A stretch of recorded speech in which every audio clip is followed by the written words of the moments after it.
kita mau cerita bagaimana kita bikin mobil. Tujuannya bukan buat apa-apa, cuman buat sharing aja ke teman-teman, terutama teman-teman daerah. Apa yang bisa diambil dari video ini silahkan ambil. Kalau mau sharing silahkan sharing, karena ya kita harus saling berbagi pengalaman supaya dunia kita balap adventure ini selalu asik dan menarik gitu. Nah, ini mobilnya mobil Aldi sebenarnya yang disiapin untuk tahun depan, cuman kita akan coba kejar di tahun ini supaya bisa kita coba di seri terakhir. Nanti aku akan yang coba aku. Mobilnya banyak banget sistem, tapi kita coba hari ini video ini khusus membahas kaki-kaki, suspension dan steering gitu. Kalau kita bicara engine yang dipakai, engine-nya ini udah 600 Newton torsinya. Itu artinya kita harus bikin suspensi yang support power ini supaya ya tidak percuma kita punya HP yang gede, torsi yang gede, tapi tidak dipakai maksimal. Maka sasis itu dibikin untuk support itu.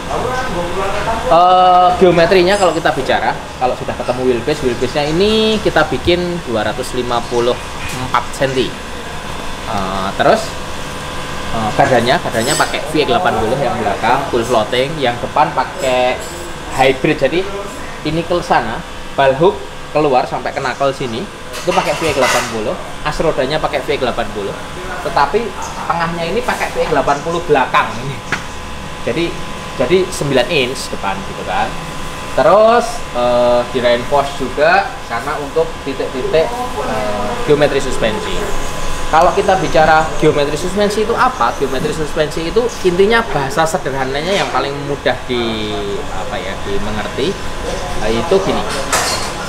Mobil itu butuh grip. Semakin gede HP torsi butuh semakin ngegrip kan gitu. Kalau ini contohnya gini, kalau kita bikin geometri suspensi namanya anti squat, itu berapa sih grip yang akan kita bikin gitu kan. Itu semakin gede torsi semakin HP semakin gede gitu kan. Beda dengan kalau kita bikin Jimny mesinnya kecil, HP-nya kecil, kalau gripnya dimaksimalin powernya habis gitu loh. Nah ini karena powernya gede banget, kita maksimalin, nanti squatnya sekitar 100% ini. Depan belakang ya kurang lebih 100%an juga. Cuman yang membedakan karena sekarang ada teknologi cutting brake. Jadi roll assist angle itu gini, roll assist angle itu gampangannya membuat kalau misalnya sasis mobilnya belok ke kiri gitu kan, belok ke kiri kan mobilnya miring ke kanan nih. Nah, berapa perbedaan wheelbase antara kanan kiri? Jadi begitu mobil ini miring ke kanan, gardannya ini, gardan depan itu kan harusnya yang bagian kanan itu maju, bagian kiri mundur gitu kan, supaya beloknya lebih cepat kan gitu. Nah itu kita bikin yang depan ini 1,8 derajat ya, sekitar hampir 2 derajat lah ini belok gitu kan. Jadi kalau waktu mobilnya miring ini semakin ke sini gitu. Jangan kebalik, kalau mobilnya belok ke kiri malah gardannya yang kiri maju, nggak bisa belok mobilnya kan gitu. Nah ini harus gini gitu kan. Nah tapi ini kalau kebanyakan mobilnya gampang terbalik kan gitu. Nah makanya ini kita pilih 2 derajat karena mobilnya kencang. Jadi kalau derajatnya dibanyakin takutnya kita high speed cornernya kurang. Kalau mobil dulu belakangnya juga kita zaman belum ada cutting brake itu bikin 2 derajat juga, tapi karena sekarang ada cutting brake kita bikin 0. Jadi mobilnya gampang slide gitu loh. Kalau dia bikin 2 derajat ditekuk kenceng tumpah pasti gitu. Nah apalagi udah 5 derajat banyak kan gini, banyak mobilku setiap tak belokin tak cutting kok mau tumpah ya. Nah itu coba cek geometrinya, coba cek roll axis angle-nya itu berapa derajat gitu. Itu kalau derajatnya kebanyakan biasanya karakternya mobilnya gitu gampang tumpah kalau belok, tapi beloknya gampang kalau pelan-pelan. Nah karena ada cutting brake kita sekarang setup suspensi belakang itu 0 derajat supaya beloknya ditambah cutting gitu. Nah itu bisa slide gitu. Kalau kita bikin 3 derajat, 4 derajat, begitu di cutting jebalik jungkir balik itu. Nah itulah bedanya. Terus travelnya ini pasang shock breaker 12 in depan. Berarti kalau hitung spring rate 12 in itu kan 30 cm ya. 30 cm itu berarti kalau kita bicara spring rate berarti 40% bump in, berarti 30 cm kurangi 40%, berarti travelnya sekitar 18 cm. Nah ini travel kita 18 cm gitu. Yang belakang karena 14 ini itu 34 cm, travelnya belakang 25 cm lah kira-kira, 40% bump in juga. Nah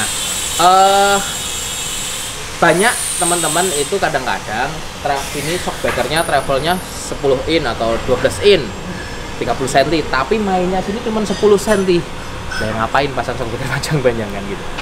Nah itu kadang-kadang, nah, makanya sasis itu dibikin setelah shock breaker ketemu posisinya, jadi dia bisa travel maksimal.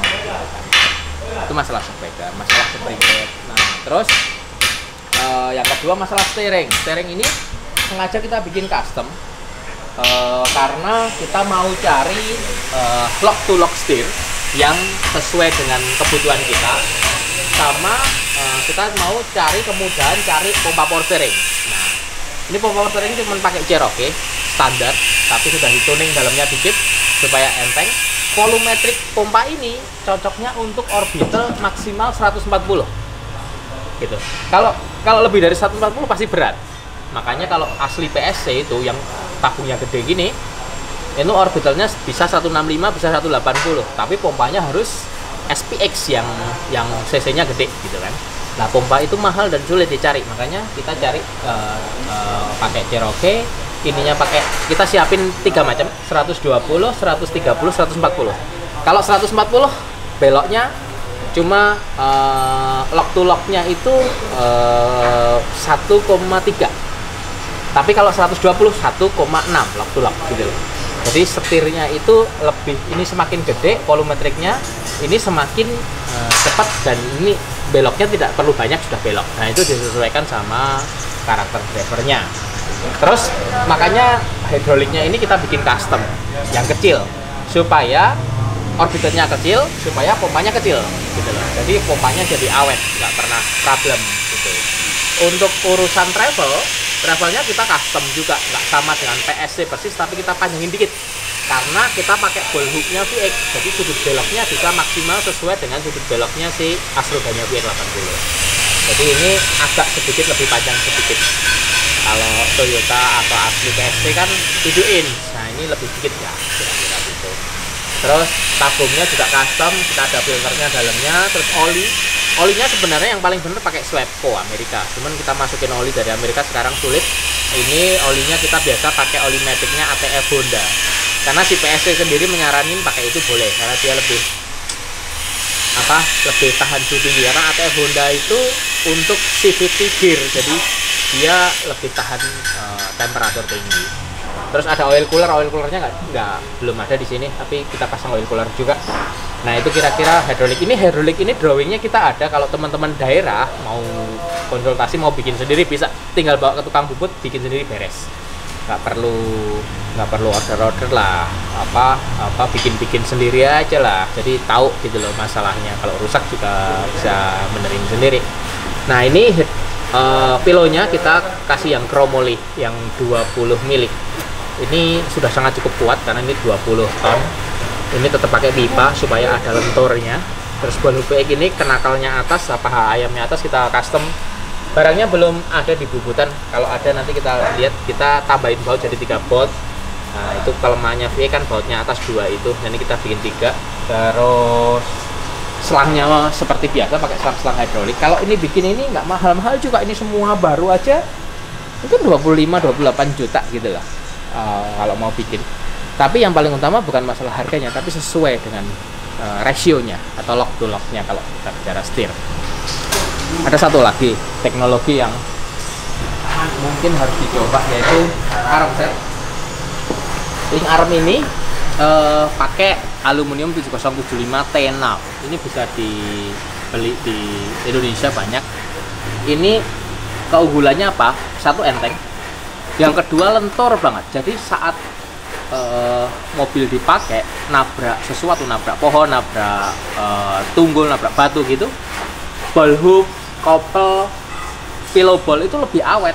Aku udah pakai dari 2013. Pillow ball nggak pernah rusak karena pakai aluminium ini. Begitu aku pakai chromoly atau pakai seamless, malah sering rusak dan sering bengkok. Aku belum pernah pakai aluminium bengkok gitu loh.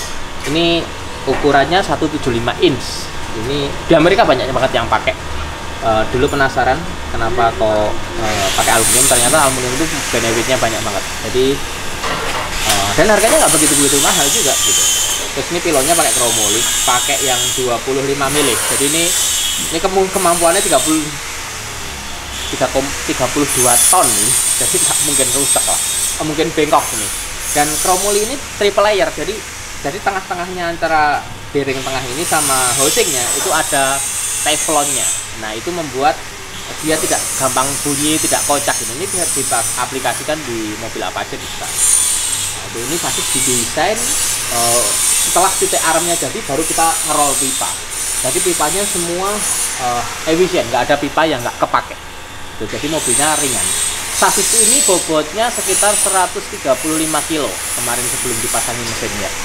Jadi relatif enteng lah untuk tubular, karena bagaimanapun tubular balap atau mobil balap apapun itu kan parameternya adalah power weight ratio gitu kan. Jadi harus seringan mungkin, sekuat mungkin, dan efisien gitu. Nah ini cerita tentang kaki-kaki. Terus nanti locker depan belakang pasti airbag locker. Panel gearnya kita sesuaiin dengan gearbox sama transfer case. Rencana kita pakai 411 punyanya VX80 karena transfer case-nya pakai SCS yang quick change. Jadi nanti suatu saat kita akan bicara masalah mesin, gearbox, transfer case sendiri di video lain.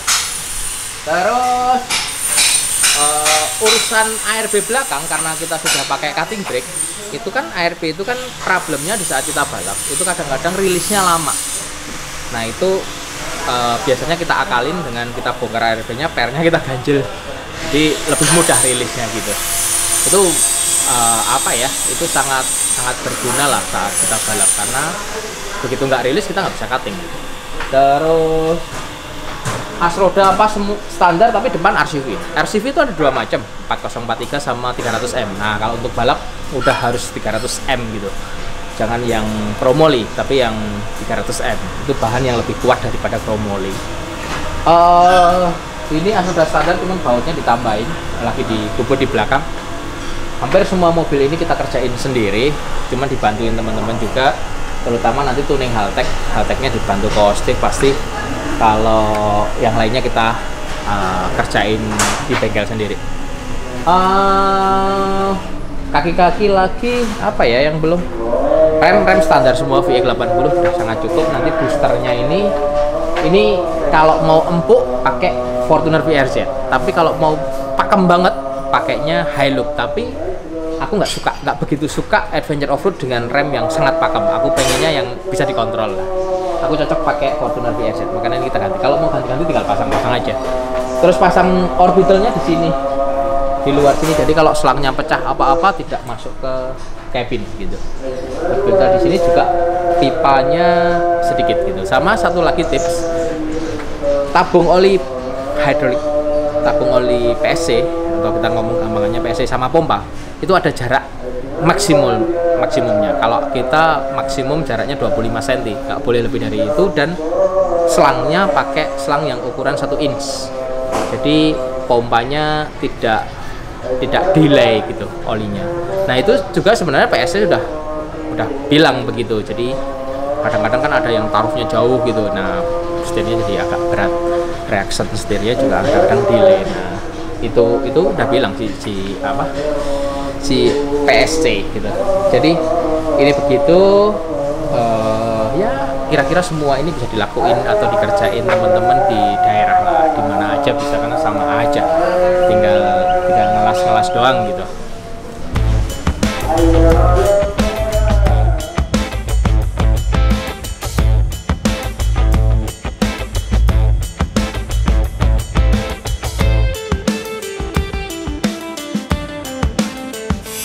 masih ngelanjutin progres mobil tubular.